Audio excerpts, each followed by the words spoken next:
Oh, it was actually, it wasn't this one. Here, let's see. It was this one. I like the other one, I think, better. I'll change. I'll do it the next week. I found this one and I thought it was pretty cool. It looks like some rock and some lava, Yeah. but Gainz Nation doesn't really care about it. They care about us, Roman. They care about you, me, And the gains. the Gainz, their food, health, wealth, mental health. Did you, real quickly, Roman, before we get in it, did you see my post? I think you should appreciate. I said the best advice I give you, and the best thing about like getting old is having your physical health and your mental health. That's what I stated. I think that helps you become wholesome. When did you post? The last post I remember seeing from you was like video clip. No, on my personal page, not on the Gains podcast. Oh, on Mr. Coletta's page. Let's check it out. I'm still gonna post it on Gains. I just wanted to post it on my personal Instagram account. Also, you guys could follow. I'm pretty sure anyone. I think I don't know. Is my stuff? I don't know if mine's private or not, but I'm pretty sure I tag my personal Instagram page too. So, but I don't know if mine's private or not. But Roman, I know you could see my page. So Yeah, I definitely like this. Yes, I did. yes, you did like it. I'm pretty sure. But if you guys haven't checked it out, well, actually, I'll post it on Gains podcast. If it's not out by the time this video comes out, I'll post it. But I posted my transformation when it came to my 8 or 9 months of losing weight. Like that, yeah. But yeah, I weighed 194 today. I've been pretty much weighing 193 to 195. I'm gonna try to just stay here as much as possible.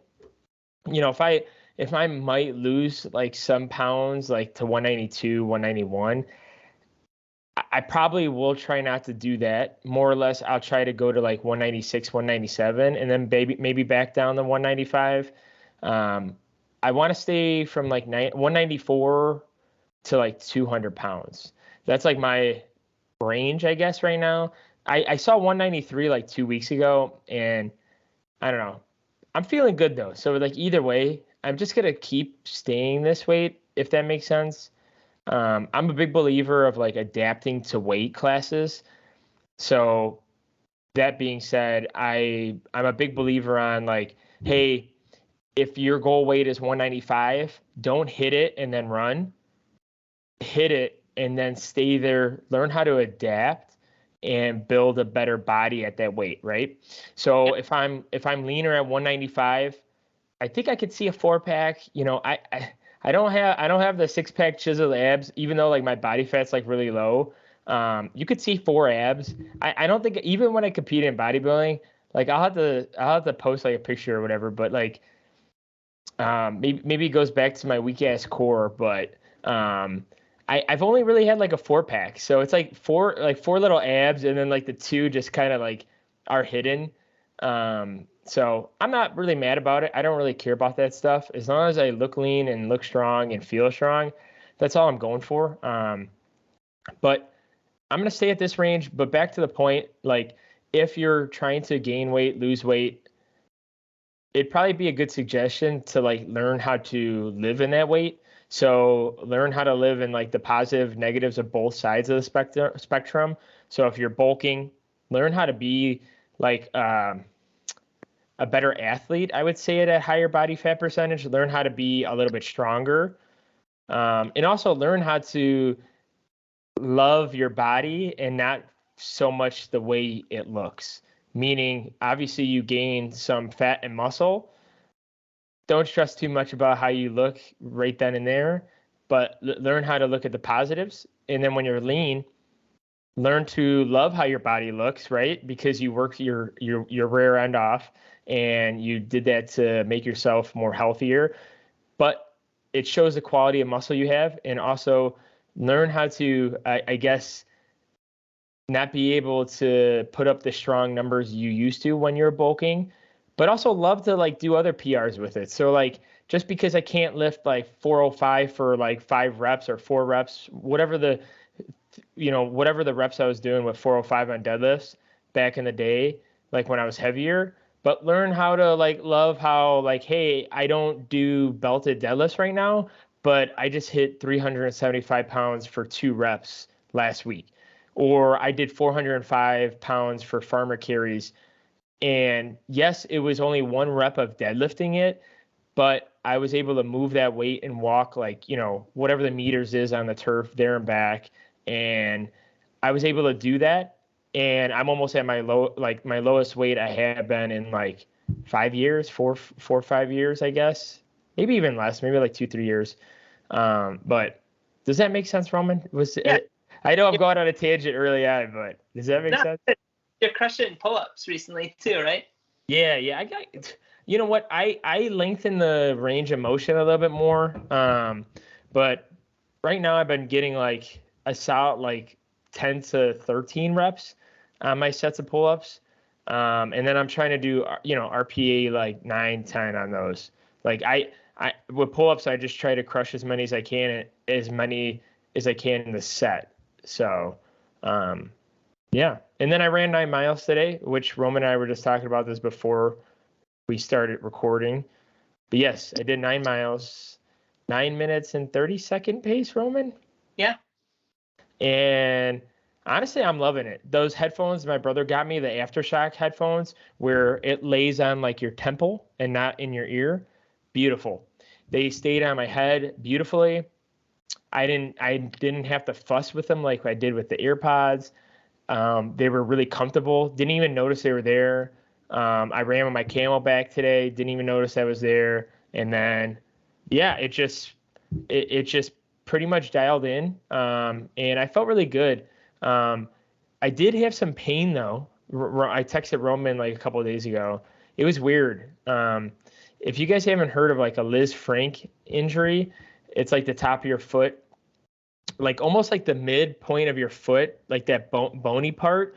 It's like to the tendons and bones towards your ankle. So if you look at like the top pointy part of your top foot and then like rub your fingers across the bones and the tendons to your ankle, that's like where the injury like lies.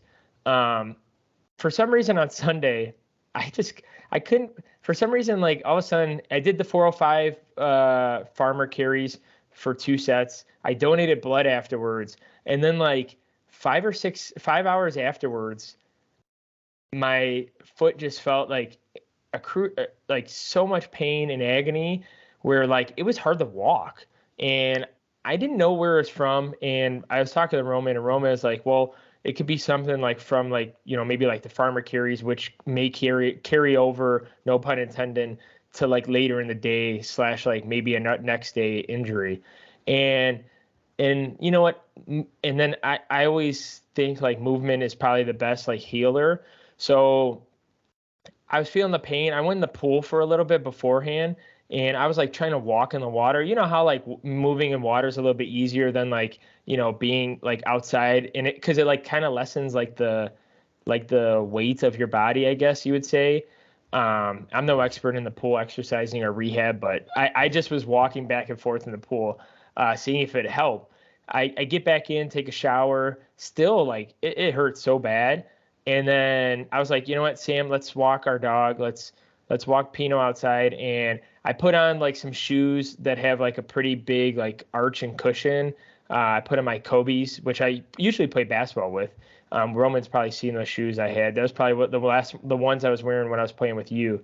And then we just walked like about a mile. And honestly, like the pain was like 40% less of like what it was. It was like pretty bad. It was like on the scale of 10, it was like 6 or 7. And I was, yeah. And sitting there was just hurting me, and I didn't want to sit there. So we decided to walk, and quote unquote, I think I walked the pain off.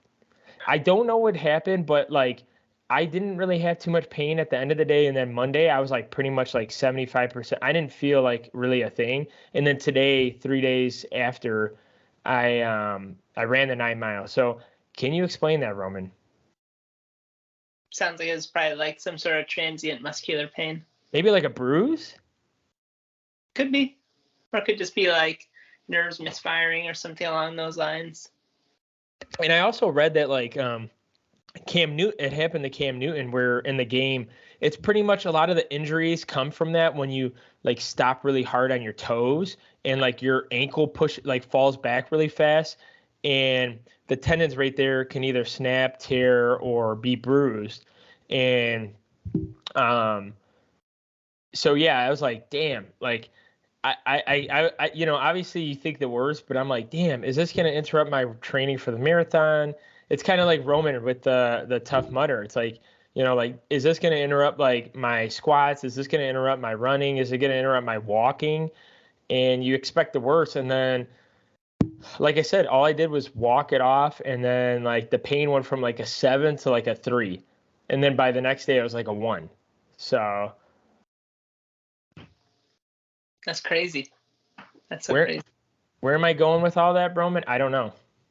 No, I'm glad that it resolved itself. I mean, I think that's like, I think a majority of sports injuries do tend to resolve themselves within a short window of time, like within a couple of days. And that's actually really helpful information and instructive information for listeners, because that, I mean, you and I probably have like troubleshooting skills, at least in regards to like some sort of like potential physical ailment or something along those lines. So when I had that, like what I first characterized as like a lower left oblique strain, I was like, okay, maybe I've been pushing it too hard. I just got back from vacation and I kind of got back into hard training right away. Maybe that's it. So I'll do like a little deload. And then like, after several days went by, I was like, well, it's not getting any better. What the hell? And then like a week went by and then I decided, I was like, okay, well, the deload definitely didn't help. So maybe there's something else going on. So that's when I contacted my doctor, went to the doctor did some tests, and she was like, yeah, it's probably a hernia, but I'm like not in the area. So I'll get some diagnostic tests done. I think like an ultrasound or something next Monday to confirm. But very similar to like what Antoine was saying is like, okay, just kind of lay off it, but still move, just don't like push anything to like failure or anything along those lines. Let the body like heal, recover, that kind of thing, but still like do that through movement, not through like rest, relaxation, ice, those, Yeah. so try and heal through movement and like, diet, that kind of stuff. And after like a week, it didn't resolve itself. So I made the phone call, but for Antoine, he continued to troubleshoot, and then 2-3 days later, like boom, gone. So I would say for the majority of the kind of like aches and pains that you run through, that's probably the best way to handle it. And say like, oh, maybe I pushed a little too hard, so let me kind of take like a little step back and then see if that helps. Maybe it was a recovery issue. But yeah, using those fundamental principles to be able to figure out like, okay, am I training too hard? Am I causing too much like muscle damage that I'm not able to recover from? How do I increase my recovery? Okay, I can't create as much of a recovery deficit. What do I need to do? Cut down volume, cut down intensity, maybe a bit of both. It doesn't have to be a deload week. You could even do a deload session, for example. But kind of piecing those together and figuring out what strategies are most effective for you when you incur some sort of like an ailment. Yeah, and also too, I mean the Vivo barefoot shoes that are my trail shoes, I've been running with those lately, and in like I'll run like on a Wednesday, and like the pain was on a Sunday, so I was like, well, it couldn't be probably from running. I mean, there's no way like 4 or 5 days or 4 days pass and it's caused from like the running. I'm wondering, I don't know. I don't know your thoughts, Roman, but like I don't know. Do I get an actual pair of running shoes or just keep going with the barefoot shoes, you think? Should I keep, you don't think that would be an issue, right? I mean, I don't know. I did the 9 miles today. It felt fine. It just, I don't know the dynamics of like long distance running, especially with barefoot shoes.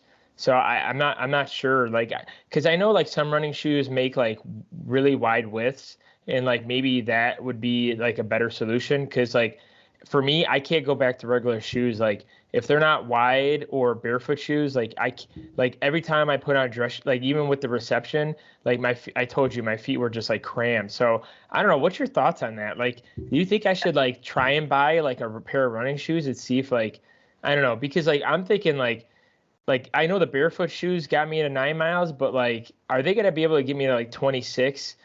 And like feel fine? Because I pretty much use I use the trails for running, and then I'll use the regular ones with, they don't have like the little hiking grips at the bottom. They just are just regular like pretty much athletic casual shoes. So I don't know.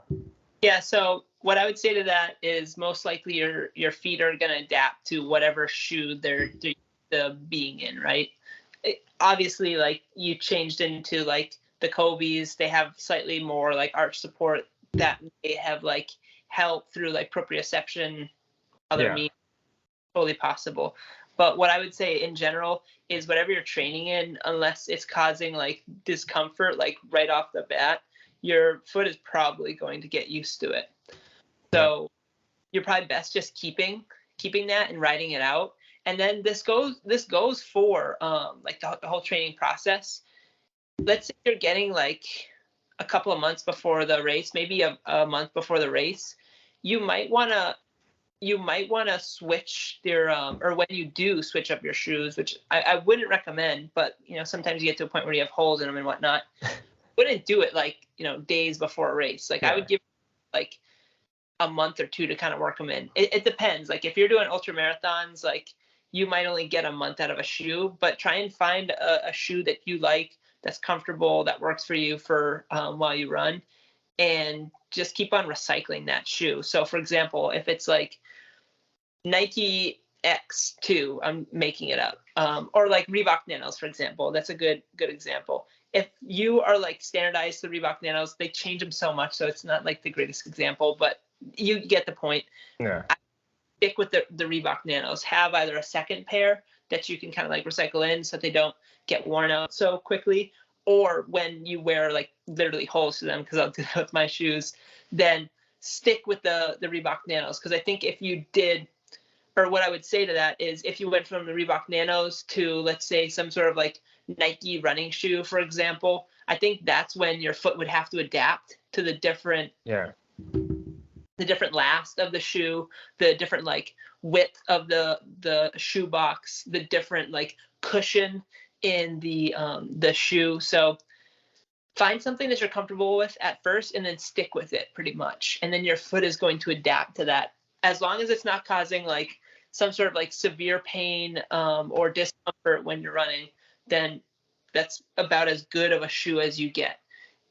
There's probably minutia in there that you could like look into, and by all means troubleshoot if that's like your means to getting used to a shoe.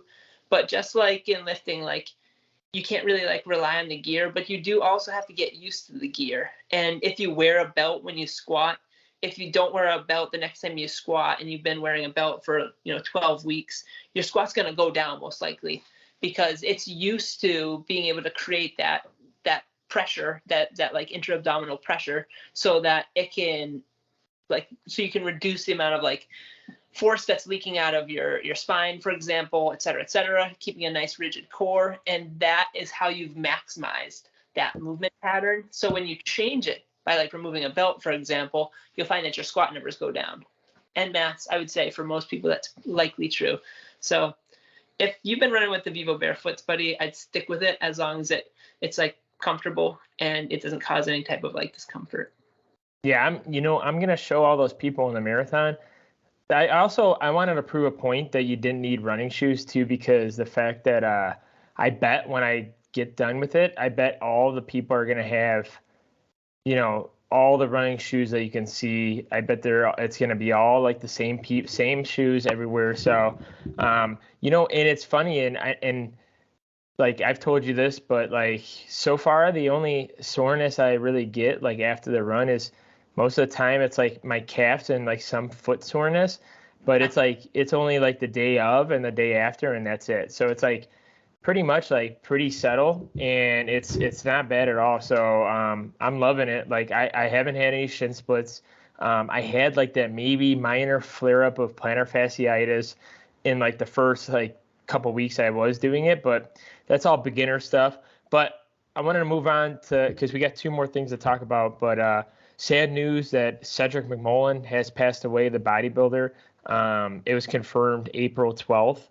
But I wanted to bring it up because there's some probably talk we could talk about that. He did win 2017 Arnold Classic, and I remember like just watching him, as my bodybuilding career was going. He was always like the fun one to watch because he was like almost no, because Kai Green I think did it a little bit serious, but like he was always having fun. He was always like the tallest competitor, which kind of related to me because I feel like when I was like competing, I was always like the tallest one. So like him and I always like Sam and I was always rooting for him, like no matter like what because I mean he won that in 2017 and I competed twice in the 2016 and yeah, so we don't know what the death is, but also Roman and I wanted to kind of talk about like he's like one of the three bodybuilders this year to already pass away of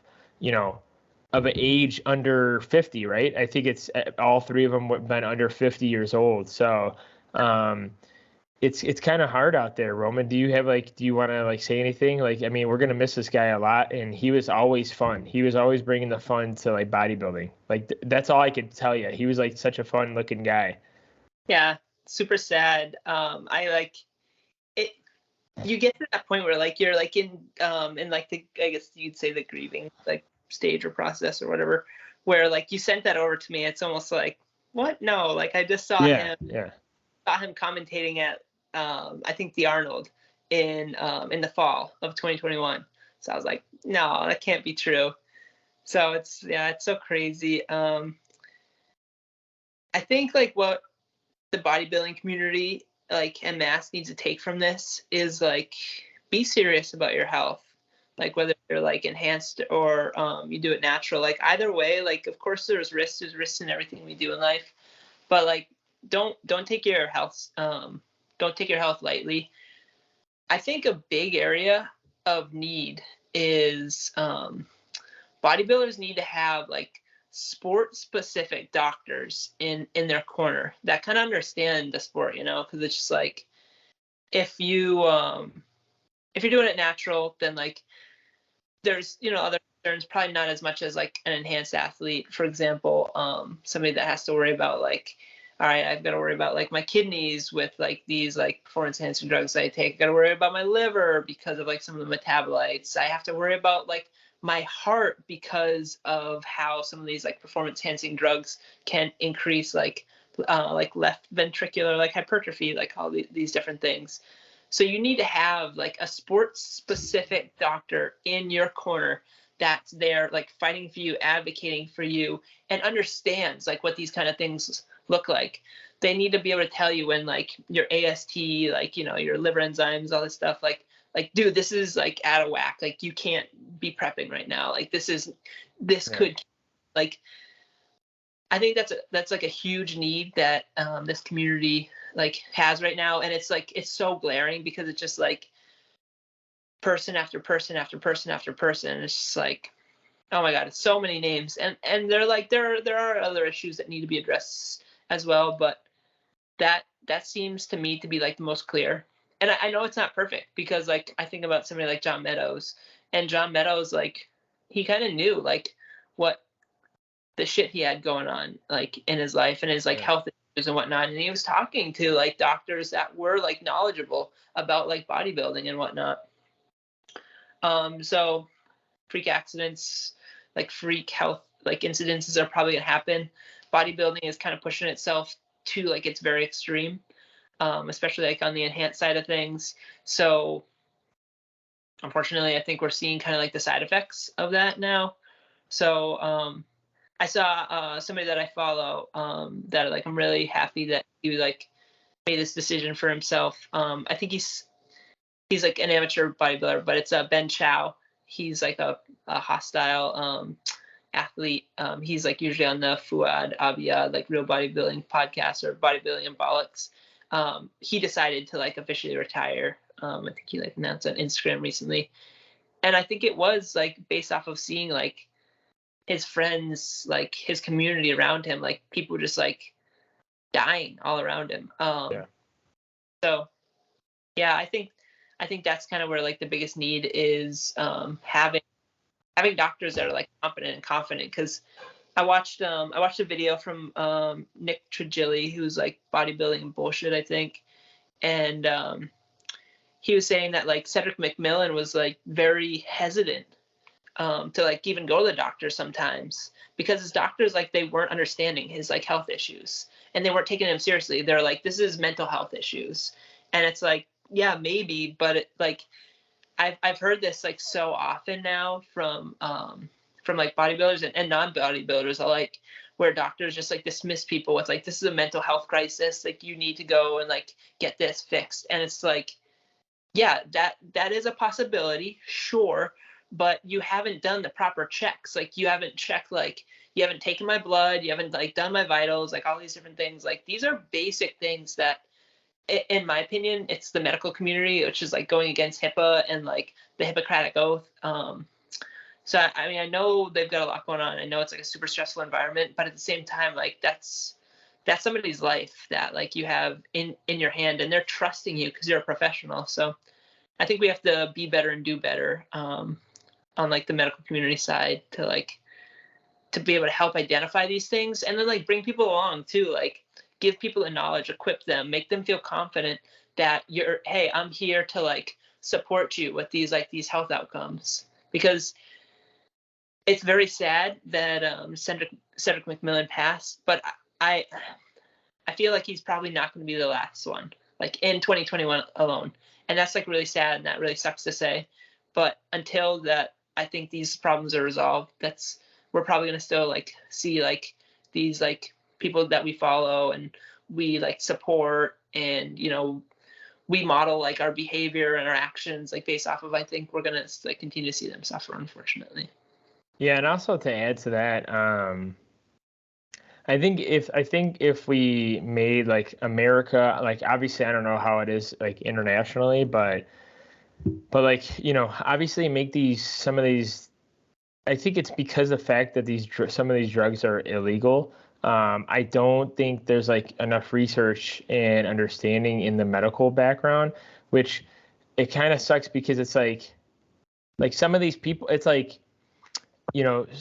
we're damn near should know that most like athletes and then like bodybuilding, powerlifting, most of them are using. And if you don't understand that by now, good luck to you, because it's going to be hard. Like if you watch Bigger, Stronger, Faster, but like if we kind of know it's like a gray area, I wish like as like being like a free country, we should be able to have like medical knowledge into that field, because the fact that if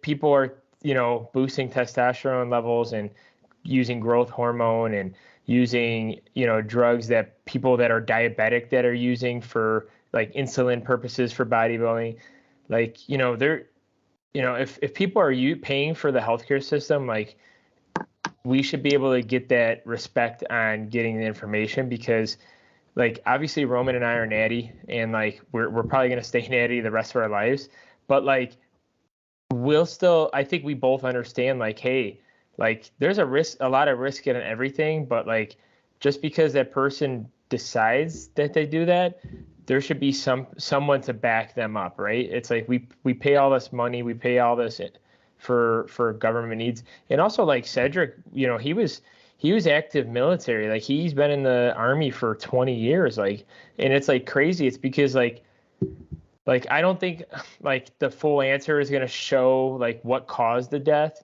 because he's an army veteran. So a lot of that stuff, like just from listening to like true crime podcasts, the military especially, they don't give a lot of information out to the public. So it's gonna kind of suck, but like hopefully this will push more people to research and or have their arms open to people like him, right? So like, if Phil Heath or Kai Green go to a doctor and like they go to a new doctor and hopefully they don't have pushback about it, and hopefully they can help, because it kind of sucks seeing this happen. Like obviously Roman and I we're not on that level of bodybuilding, so we'll never understand like the full spectrum, but it's like something that still sucks, because like you love to see their grind, you love to see how they perform, and you want them to succeed, and you want them to stay alive as long as possible. I mean, look at Arnold. He's still crushing it. I mean, he had some major surgeries, but like Arnold was like a heavy drug user when he was competing, and I don't know if I think Roman kind of hit on it a little bit earlier, but it could be because the fact that some of the drugs are really harsh. Like they're really good, yes, like, but what's like the factor behind really good drugs, right? It's a lot of risk. It's a lot of harsh, potential dangerous outcomes that some people might not know. So it'd be good to maybe hopefully like bring attention to that. But yeah, I just wanted to touch up on that, and then since we're running out of time a little bit, but I just wanted to kind of go over, like at the end of this was like kind of the idea of like maybe we should donate some blood here and there to help out. I told Roman needs to donate some blood. Roman, have you never donated, right, before? I don't think so. This could be like a Joe Rogan myth, but every time I donate, I always make the joke like, Sam, how much money do you think they're going to get for the black market for my blood? But no, in real talk, I do think that there's like some really good benefits on donating blood. I just did a donation this past Sunday, and I do double red blood cells. So they take like the double red blood cells like out of my blood, and then they'll take fluids in and out of my like donation. So it's actually pretty cool. Like I don't do a standard donation. Mine's just like a little bit longer. It's like 20 more minutes than like a standard donation. And also I get fluid throughout the donation. So if you haven't heard of that, like in the West Coast, they call it Power Red.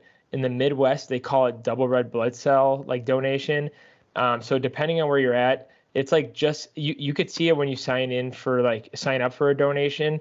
But if you could do that, I would suggest that, because it makes you feel better. Like I was like I felt fine all day Sunday. I take a deload week afterwards because of the fact that I just know I'm a little off throughout that week. It's just maybe because my body's just refreshing and whatnot. But and I'm gonna just give it off kind of off what Rasmussen University kind of suggests, because I know a lot of bodybuilders do donate blood. Mark Lobiner, the owner of Tiger Fitness, he's like a big believer in like. He's like a competitive bodybuilder that's he's not natty. He like clearly states it, but he donates every 8 weeks. He does a standard donation. So he does 8 weeks. If you do the double red blood cell, it's every 16 weeks. So I can only donate every 16 weeks. But besides like these stats, like some of this I would talk about anyways, but what's cool about like donating blood, first things first, like if you're really into fitness, you can use it as a positive to yourself for the first like bullet point. And actually it is like the first bullet point on this like list is they give you like a checkup pretty much. So like if you don't want to pay money to that greedy doctor that healthcare doesn't give you any benefits towards, then get your donation, because they check, they ask you for your weight. So you could right there be like, okay, cool. Like maybe I should understand what my weight is, and if I'm overweight or underweight. They check blood pressure levels. They check iron levels. And I think that's about it. But for this like donation, I have to be, I don't know, Roman could probably help me out, but I have to be between 13 and 20 on my iron level. Do you know the units for that? For iron? Milligrams per deciliter, probably. Yeah, so I have to be between 13 and 20. I can't be higher than 20. I can't be lower than 13. So I was at like 16 and a half. So like boom, like right there, like I knew my iron levels were good. It's probably because I pumped so much damn iron, but no, that's not the case. It's because of like life choices and how I eat. And then my blood pressure was 126 over 78, 76. So that's pretty normal, right? It's like borderline. It's like it's technically high, but you're fine. Well, I did have a big meal and I did do that pretty big workout. So I don't know if that had anything to do with anything, but so yeah. What's up? The pinnacle of health was 120 over 80, like way back in the day up until recently, but they changed that to be borderline hypertensive is what I think it says now. I'd have to go back and check it, but you're fine. Yeah. So it checks that. So it's like pretty cool. And they check your pulse. They do the blood pressure check, the iron check. So like there you go. There's some indicators where if you don't know and you're too cheap to get some blood work done, like maybe donate some blood and maybe that could help you out because those people do that all day and they're really on the dot with that stuff. And as long as you're in the levels, like in the clear, like, hey, you're doing something right. If you're not, then maybe you should like kind of check it out. So I mean, obviously some of this other stuff too, like I'll probably just like talk about, but I don't know if it's like 100%, but like this Mayo Clinic said that giving blood can reduce harmful iron stores.